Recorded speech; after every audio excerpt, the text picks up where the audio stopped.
Hello, हर हर Mahadev everyone. तो आज मैं और मम्मी ना सुबह सुबह उठ कर के ये जो ताज़ी ताज़ी सब्जियां लेकर आए थे ना, तो हमने सोचा कि क्यों ना इनको साफ़ कर दी जाए, वरना फिर ना ये ख़राब हो जाती है ना, तो साफ़ करने में बहुत ही गंदा लगता है। तो मैं और मम्मी सब लेकर के बैठ गए और फिर हमने सोचा कि इसका भी ब्लॉग ले लेते हैं कि किस तरह से हम सब्जियां अच्छे से चॉप करते हैं, वो भी दिखा देते हैं। तो ये जो मेथी की भाजी होती है ना, उसको हम इस तरह से पत्ते ले लेते हैं और फिर इस तरह से सीज़र से हम कट करते हैं। ये देखिए एकदम मस्त कट हो जाती है ना। और फिर ये है मूली और उसकी जो पत्ते होते हैं ना वो। तो यहाँ पे मूली के पत्ते ना हम जहाँ से नाजुक नाजुक होते हैं ना, वहाँ से कट करते हैं। और फिर इसको किस तरह से कट करते हैं वो बताती हूँ। कई लोगों को ना ये पता नहीं होता है कि मूली के पत्ते किस तरह से कट करें, उसकी सब्ज़ी किस तरह से बनाई जाए। तो ये हम आप लोगों से शेयर करेंगे जल्द ही, मूली की सब्ज़ी की रेसिपी। तो जहाँ से हमने पत्ते कट किए उस तरह से फिर अरेंज करके इसको इस तरह से बस चॉप करते जाना है। और जो मूली है ना, उसको भी हम पत्तों के साथ ही डाल देते हैं, जिससे कि दोनों की एक साथ ही सब्ज़ी बनाई जाए। अगर आपको मूली का कुछ और बनाना हो तो आप अलग से चॉप कर सकते हैं, या फिर इसका कोई और शेप में भी चॉप कर सकते हैं। पर हम सब्ज़ी के लिए यहाँ पे इस तरह से चॉप कर रहे हैं।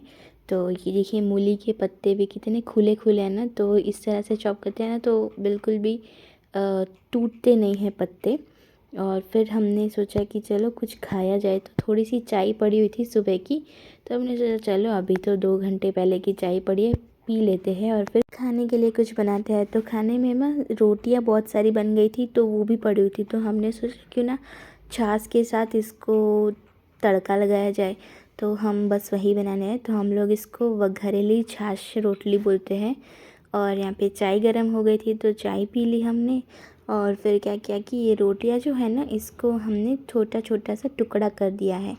तो सारी रोटी मतलब आपको जितनी खानी हो उतनी रोटी के छोटे छोटे टुकड़े कर देने हैं, ज़्यादा छोटे नहीं, मीडियम साइज़ के।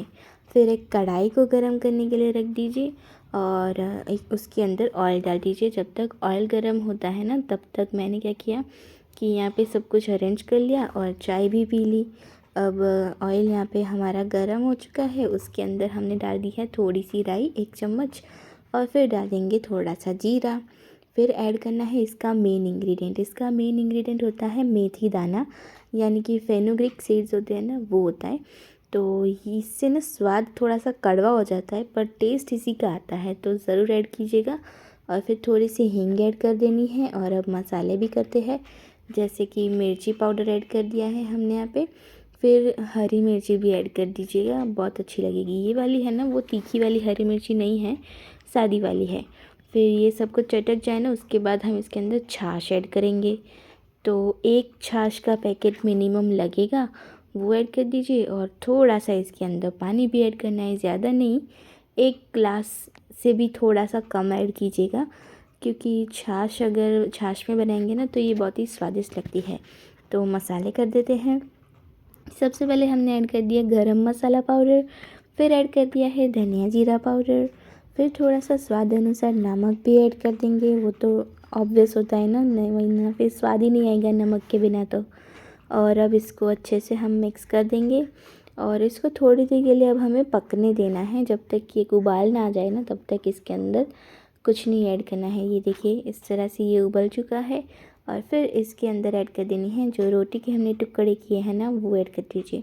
इससे क्या होगा कि रोटियां जो पड़ी होंगी ना, वो वेस्ट भी नहीं होगी और गर्मा गर्म खाने के लिए कुछ चटपटा भी बन जाएगा।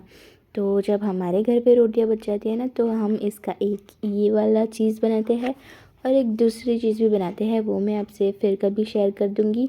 और उसके अंदर हमने फिर रोटियां पक गई ना अच्छे से, तब हमने उसके अंदर ऐड की है हरी मिर्ची तीखी वाली ऐड कर दी।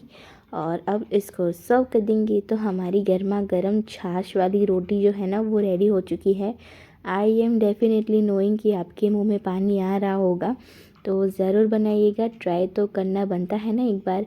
तो मेरी सारी रेसिपीज़ बहुत ही टेस्टी होती है, आप लोग ट्राई कीजिए, लाइक कीजिए, सब्सक्राइब तो डेफिनेटली कर दीजिए, जिससे कि नई नई आने वाली रेसिपीज़ जो है ना, वो आपको मिल ही रहे। और बेल बटन भी दबा दीजिए, जिससे कि आपको नोटिफिकेशन आ जाए कि अच्छा नेहा और नया व्लॉग्स का एक नया रेसिपी अपलोड हो चुका है, चलिए देखते हैं। तो फेसबुक इंस्टाग्राम पे भी फॉलो कर देना। Bye bye.